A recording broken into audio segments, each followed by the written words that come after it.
څو خبرې کوو خبرې وې زما په اړه کې زما په مرۍ کې ورختې بیا انتظار دا کله پورې انتظار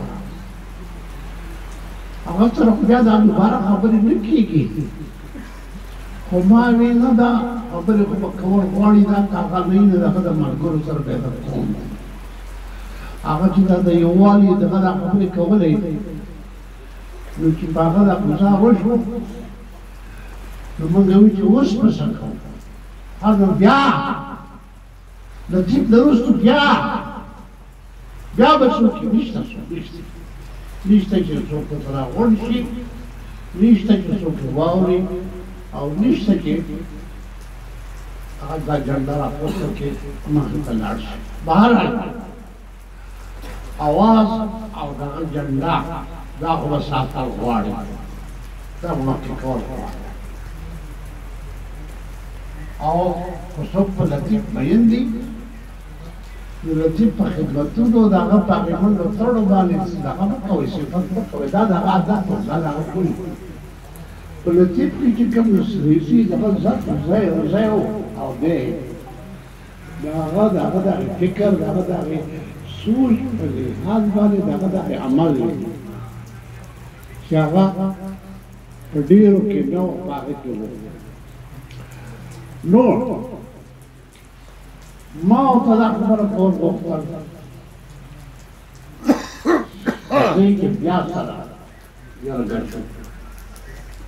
جرګه کېږو نو څه به وایو دلته کې بله یو ګنټې یو جلسه وه هغې کې دا بندې نه پاڅېدې نو ټول یو کېدل غواړي او ټول یو اواز کېدل غواړي ما وی یو اواز به څنګه شو دا څوک پکې لیونیسټ دي څوک پکې سټالینسټ دي او څوک لیبرل سټالینسټ دي څوک پکې د چه ګویرا ملګري وي دا ټول جواز خبرې یو دي دا یو ځای څنګه شو نو دا لطیف وی د هغه سره موږ یو خبره کولی شوه چې دا ټول راغونډ کړي او خبره دا وه چې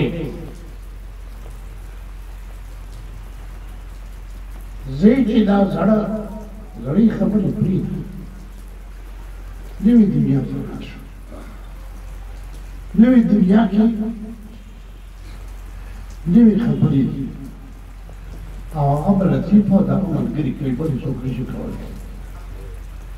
او نوې خبرې دا دي چې دا موږ د سوشلیزم خبرې کولې دا غلطه نه وي بدې نه وي ټیک وي موږ چې دا سوشلیستانو د خبرې کولې دا پنجابی دی د موږ د دې ټولو لارو خبر دی د هغې په وجه باندې په جیل کې پروت و په دې ټول جیل کې پروت و ستاسو د پښتون د تاریخ په وجه باندې پنجابی داسې مه کوئ سترګې مه پټوئ رښتیا ته رښتیا غلط ته غلط وایئ سوشلیزم سوشلیست هغه د انسان یو بهترین سوچ دی یو بهترین فکر دی هغه د ټولو خبرو احاطه کوي قومونو سلیم کوي د ټولو نو چې دا ټولې دا فیکشنز ختم کړو نه څوک ستالینسټ شي نه مارکسټ شي نه د چه ګویرا شي بلکې د ظلم خلاف شي او د ظلم خلاف نه مطلب څه د سرمایه‌دارۍ خلاف شي دا سرمایه‌داري ظلم دی موږ د ظلم خلاف دي کوو نو به ورته سوشلیزم ویل تاسو ورته مه وایئ څه بل دومره کېدی هیومنیزم ورته ووایي د دغه ډېر بل ډول ورته کېدی خو د سرمایه‌دارۍ خلاف جنګ واحد جنګ دی دا سرمایه‌داري داسې شی دی چې دا د مذهب دشمن دی خدای دشمن دی او په اسلام کې وایو چې څوک سود کوي د خدای سره جنګ کوي سرمایه‌دارۍ بنیاد او د هغې د سود دی او موږ ټول مسلمانان باندې سود اخته یو د خدای سره په جنګ اخته یو دغې سرمایهدارۍ رشتې ختم کړې دغې سرمایهدارۍ کورونه وران کړه کورونه بغیر لرې کړه یو بل نه ډېر خراب شوی دی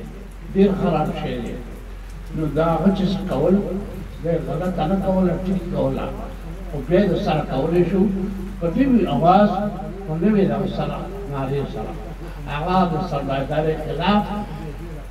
نارې سره او د هغې تنظیمکاري په هر شکل کې به کېږي او کولی شو خو دې لپاره به څه وخت کې چې ته د دې مشرانو یو جرګه کوو او په هغې به دې تفصیلي هغه کوو چې دا اوس پیسې نه هغه لطیف چې لاړو نو بیا مننه بیا شه